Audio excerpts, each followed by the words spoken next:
Care of Career, 52 practical answers to your questions.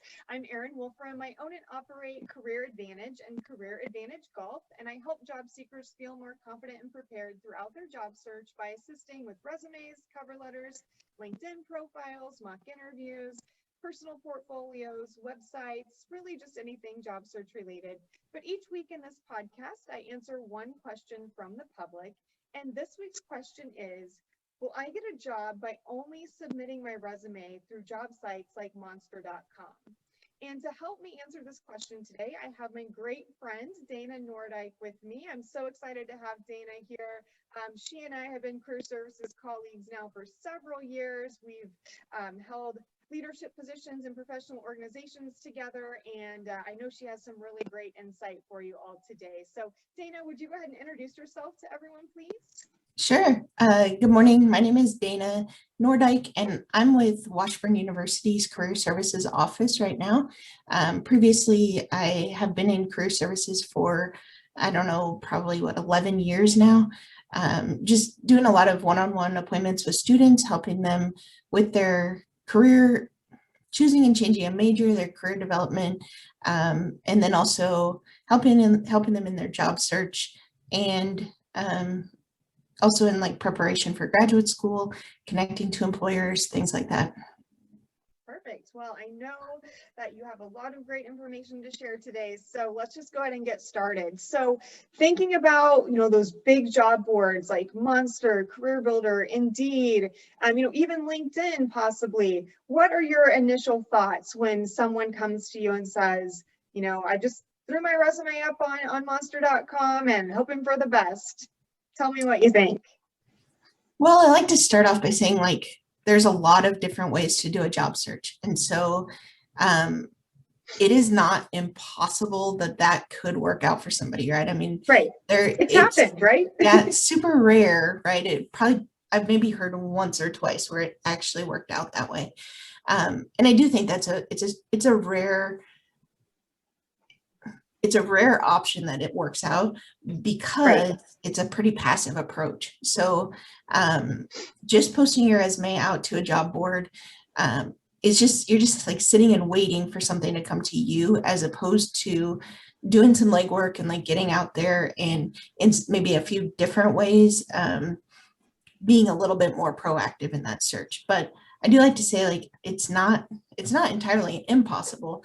And I also think there's a lot of information that's out there about job searching, and you can get a lot of tips and tricks and pointers. I like to just frame this conversation with the fact that I'm just based on the experiences I've had with students. So this is real world, real life things that have happened and what I have seen work or not work. And it doesn't mean that's what will work or won't work for you, but I just like to offer that as part of the conversation. I don't think career information should be a secret. I think everybody should have access to really solid, good career information. And so Erin, we've worked together for a long time, but that's one of my primary reasons in wanting to share some additional information today.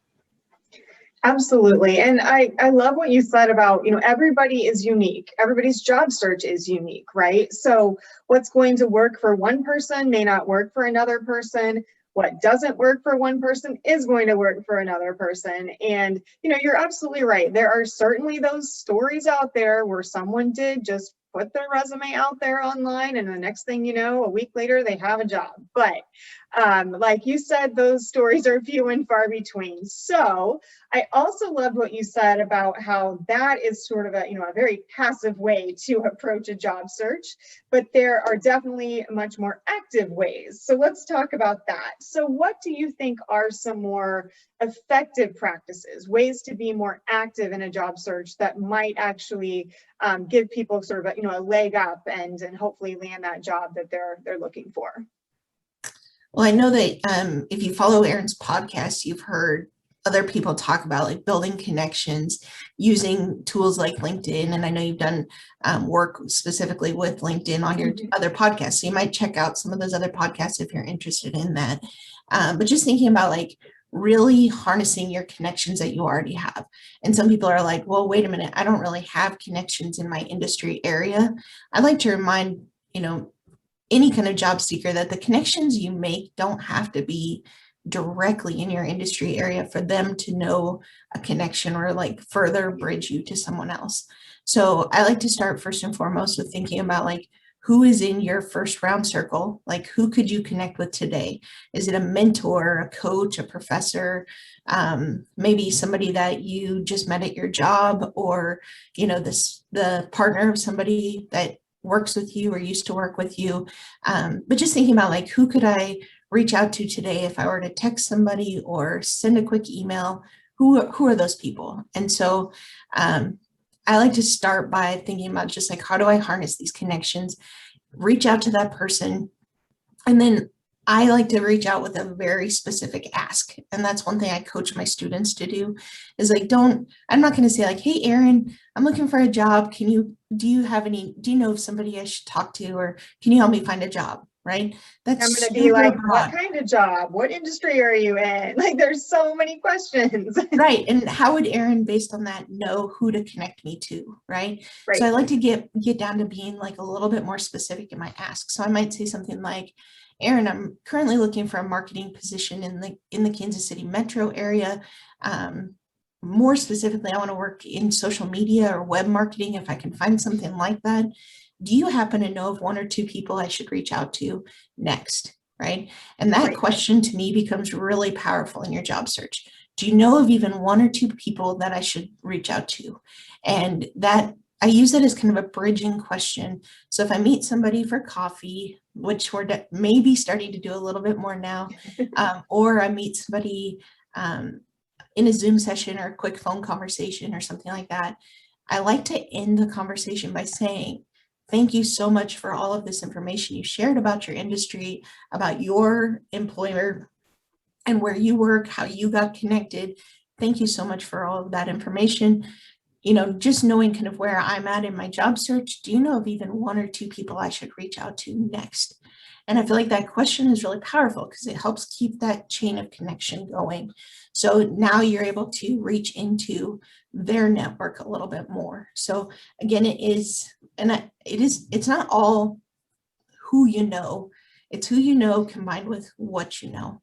And I like to bring that home too, because if Erin, if you connected me to a colleague and you said like, hey, you should reach out to them, if I don't have my materials updated, my resume, my cover letter, if my LinkedIn and my online presence isn't looking good, if I don't have the background and the skills that they're really seeking, that connection isn't necessarily as powerful. So I think it's always that combo of like who you know and bridging out into who they know, and then also what you bring to the table and how you present that.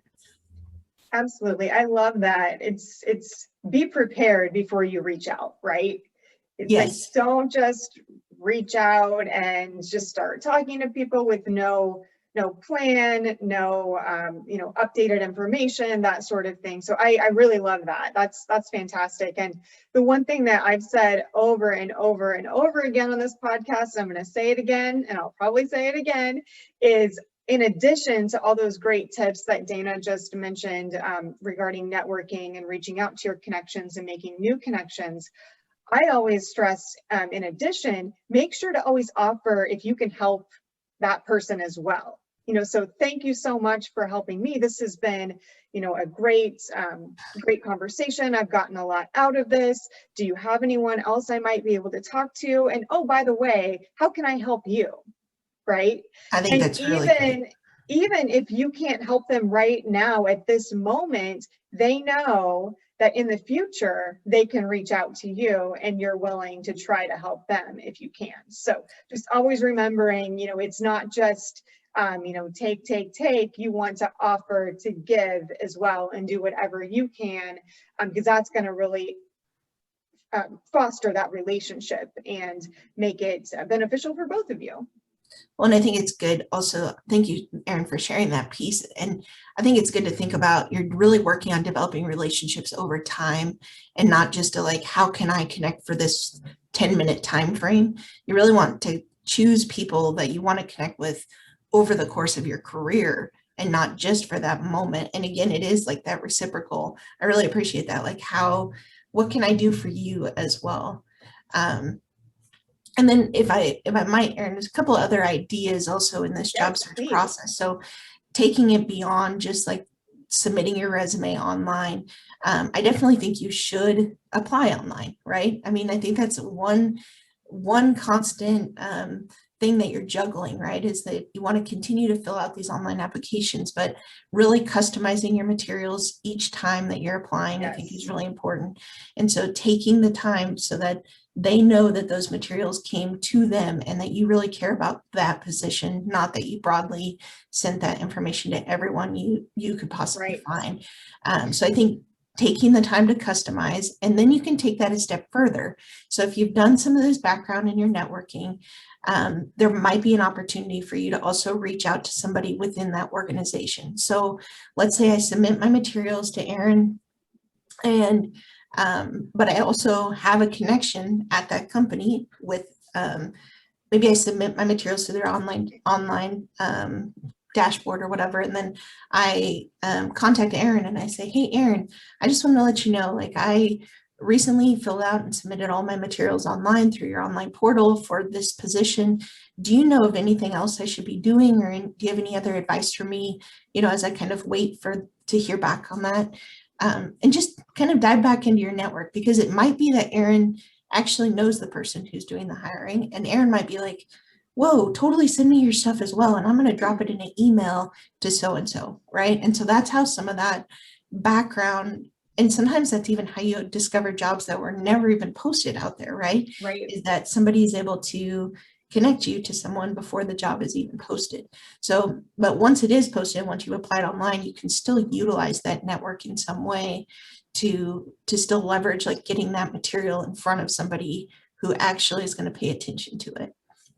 And then just a couple of other ideas for this broad job search idea. I think really leveraging staffing agencies sometimes can be helpful. So it's something I don't often think about, but they might have access to different types of temporary positions. And so sometimes those temporary positions can also become permanent. And so just, staying in touch with different agencies in your community, asking them, what types of positions they do have available. And sometimes those might be more focused in an industry area than you were expecting. And then lastly, I encourage people all the time to volunteer. I think, like, getting involved in professional organizations that's one thing too, and do that and get connected to people that way. But also you can volunteer in your community. So think about something, I don't know, I tell my students, like, think about, like, what makes your heart go pitter patter? What do you care about? What do you love? What's your and passion, what do you want to devote your time to? And so if you think about, like, what are some things that I actually want to spend my time doing? You can find a lot of other like-minded people through doing that. So if you really care about volunteering at the animal shelter, for example, you're going to find other volunteers that work in that space, and also other staff that are really passionate about the same things you are. And so it's a way to connect and continue to build out your network and, like, meet like-minded people, even if it's not in your industry area. So, going down and helping with food distribution, or working at your local shelter, things like that. You have to remember you're going to come in contact with other community leaders and professionals within the community who also are like-minded and have that same sort of passion. So it's just a good way to develop really authentic relationships with people through working side by side with them. Also, sometimes those people have a sense then of your work ethic, showing up, being there when they needed you, calling on you for specific projects. It really starts to demonstrate, like, a skill set as well. So I don't know, my mind goes crazy with the amount of ideas. I could keep on giving them, but I'll stop there for right now anyways, on just ways to, like, that you can make things a little bit more active in your job search. Absolutely. That's such great advice. And I was thinking the whole time when you were saying, get out there and volunteer for a cause that you're really passionate about, like an animal shelter, for example. And, like you said, that may not be related to your industry, right? And the people that you're volunteering with may not work in your industry, but what if their partner does? What if their brother does? what if they used to work in that industry? I mean, you just don't know. You don't know who you're going to meet, and the information that they're going to have that could be extremely valuable to you, or you may have information that's going to be extremely valuable to them. So, don't be afraid to put yourself out there. I think networking can be very scary. And even before we started recording, Dana and I were talking about networking and how it is intimidating and it's not easy, but there are different ways to network where you are going to be comfortable, and it's not like networking in the true sense of the word, right? I mean, you're volunteering, you're not networking, you're volunteering. But the added bonus to volunteering is you are networking, right? So there are so many things that you can do to grow your network, to tap into the network you already have, and make your job search much more active. So thank you, Dana, so much for the fantastic tips. I mean, any final information that you want to share as we wrap up? I was just thinking, like, if you are applying to these online job postings, and maybe you've already visited about this as well, Erin, in your different podcasts, but just thinking about those keywords that are going to be catching in the applicant tracking systems that some employers are using. So when you're thinking about really customizing those materials, it's about writing that cover letter that speaks to them and their organization, like getting out, knowing that organization, what do they do? What do they value? Who are their clients? Who are their customers? Like really getting a background sense of who the organization actually is. And then going through that job posting really carefully to pull out those keywords and pull those back into your resume, back into your cover letter, so that in that first run through in those applicant tracking systems, your materials get pulled out. So, if you're not able to make a specific networking connection, connect with a human, you still want your materials to come out of that electronic search in some way. That the best way you can do it is to optimize for those applicant tracking systems and to like really customize and tell them like why you want to work for them, not just like why you want to work, right? Or why you want to work in that industry. It's got to be for that organization.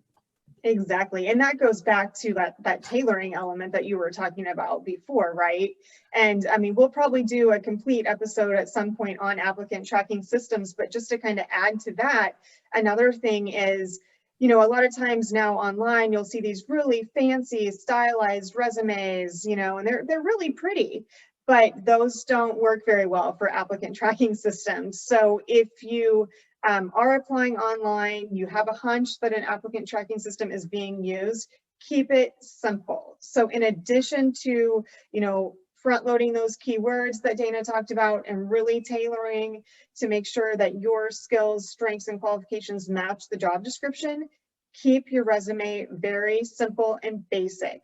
Don't use tables, don't use like weird, strange formatting, don't use columns. Just keep it simple, because those applicant tracking systems cannot read those documents that have a lot of stylistic elements in them. So just thought I would mention that as well. Like I said, that's a whole episode in itself. But thank you so much for mentioning that. And again, thank you so much for joining me today. I've loved having you on, and hopefully you'll be back.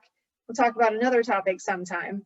But if anyone needs any help with their career development, if you're a Washburn student, you should definitely check out Dana and their team at Washburn at their career services office. But if you need help and I can assist you, you can always check out my website at careeradvantageresumes.com or careeradvantagegolf.com. I also have social media. I'm at Career Advantage Resumes on Facebook, Instagram, and LinkedIn, and at Advantage Career on Twitter. So thank you all so much for joining us. I hope you got some great tips from Dana today, and I hope you have a great week.